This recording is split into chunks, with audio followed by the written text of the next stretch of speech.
अस्सलाम वालेकुम दोस्तों, आप देख रहे हैं यूनिवर्सल.com। आज की वीडियो में हम अल्लामा हादम हुसैन रिजवी की शार्ट बायोग्राफी लेकर हाजिर हुए हैं, जिसमें हम आपको ये बताएंगे कि अल्लामा हादम हुसैन रिजवी कौन थे, कब पैदा हुए, किसकी गफलत की वजह से वो मौजूर हुए, सरकारी मुलाजमत से क्यों निकाले गए, 1966 से 2020 तक उनकी क्या क्या मसरूफियात रही। तो वीडियो शुरू करने से पहले आप दोस्तों से गुजारिश है कि अगर आपने हमारे चैनल को सब्सक्राइब नहीं किया तो इसे लाजमी सब्सक्राइब कर लीजिए और साथ में बेल आइकन को भी दबा लीजिए ताकि हमारी आइंदा आने वाली वीडियोस आपको बर वक्त मिलती रहे। हादिम हुसैन रिजवी 22 जून 1966 को निका तूत जिला अटक में हाजी लाल हां के यहाँ पैदा हुए थे। जहला मदीना के मदारस दीनिया से हिफ्ज़ो तजवीद की तालीम हासिल की, जिसके बाद लाहौर में जामिया निज़ामिया रिजविया से दरसे निज़ामी की तकमील की। वो हाफ़िज़ कुरान और शेखुल हदीस थे और फारसी ज़बान पर भी अबूर रखते थे। वो लाहौर की पीर मक्की मस्जिद में खुतबा जुमा पढ़ाया करते थे,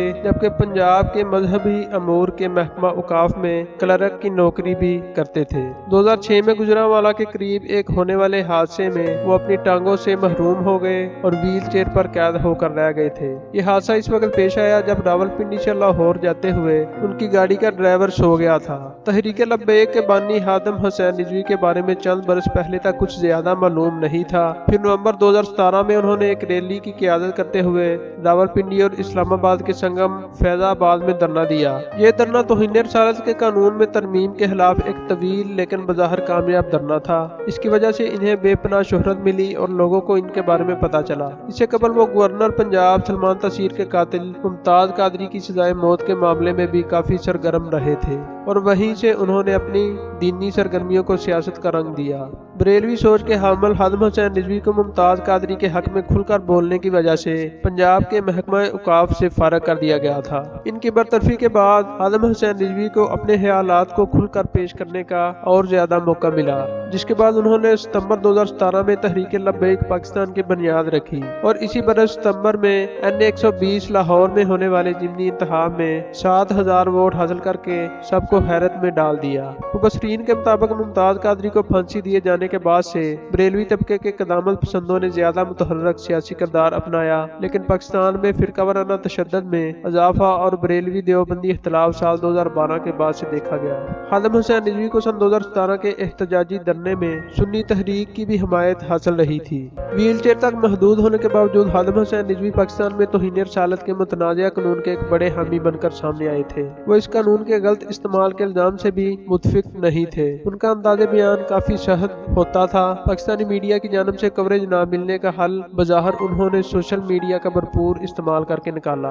न सिर्फ उर्दू और अंग्रेजी में उनकी वेबसाइट्स बनाई गई, बल्कि सोशल मीडिया पर भी कई अकाउंट्स बने। वो अपने आप को पैगंबर इस्लाम का चौकीदार कहकर बुलाते थे। हादिम हुसैन रिजवी को अपनी सरगर्मियों के लिए वसाइल कहां से मिलते थे ये वाज़ेह नहीं, लेकिन इस्लामाबाद धरने के दौरान उन्होंने ऐलान किया था कि नामालूम अफराद लाखों रुपए उनको देकर जाते हैं। माजी में एहतजाज के दौरान ऐसी इतलात भी थी कि व्हाट्सएप पर एक फोन नंबर के साथ एक पैगाम गर्दिश कर रहा था, जिसमें कहा गया था कि अगर एहतजाज के दौरान किसी कारकुन को कोई सहूलत मसलन मोबाइल बैलेंस, पैसे या खाना दरकार हो तो इस नंबर पर पैगाम भेजे। हादम हुसैन रिजवी की कड़ी तनकीद का निशाना महज साहब इक़्तिदार ही नहीं बल्कि मरहूम अब्दुल सत्तार ईदी जैसी शख्सियत भी रही है। वो अपने इज्तिमाअत में आए हुए सहाफ़ियों और खुफिया एजेंसियों के अहलकारों को भी बड़े सख्त अंदाज में मुखातब करते थे। अपने एक बयान में जो उन्होंने कराची में दिया था, ये कहा कि अगर इनके पास एटम बम होता तो वो हॉलैंड को कार्टून बनाने का मुकाबला मुनक्कद करने से पहले ही पूरी तरह से बर्बाद कर देते। हालिया दिनों में भी इनकी एक वीडियो सोशल मीडिया पर गर्दिश कर रही थी, जिसमें वो कह रहे थे कि एटम बम को निकाल कर इस्तेमाल करो। और अब 3 बरस के बाद दोबारा नवंबर 2020 में एक मरतबा फिर उनकी जमात के कारकुनों ने इसी मुकाम पर धरना दिया था, जिसमें नामूसे रसालत की खातिर फ्रांस के सफीर को मुल्क से निकालने पर जोर दिया गया, जो हुकूमत के साथ एक मुआहदे के नतीजे में खत्म हुआ। और धरना खत्म होने के बाद इनकी तबीयत बिगड़ने लगी। इन्हें लाहौर के शेख ज़ायद हॉस्पिटल ले जाया जा रहा था कि रास्ते में उनकी वफात हो गई और उनका जनाजा 21 नवंबर 2020 20 को मीनार पाकिस्तान लाहौर में अदा किया गया, जिसमें लाखों की तादाद में मुल्क भर से उनके चाहने वालों और दूसरे सुन्नी मुकादमे फिक्र के लोगों ने भी जनाजे में शिरकत की, जिसे पाकिस्तान की तारीख का सबसे बड़ा जनाजा भी कहा जाता है। तो दोस्तों, ये थी हमारी आज की वीडियो। अगर हमारी वीडियो आपको पसंद आई है तो इसे लाइक कीजिए और चैनल को सब्सक्राइब कर लीजिए। अब मिलते हैं एक नेक्स्ट वीडियो में। अल्लाह हाफिज।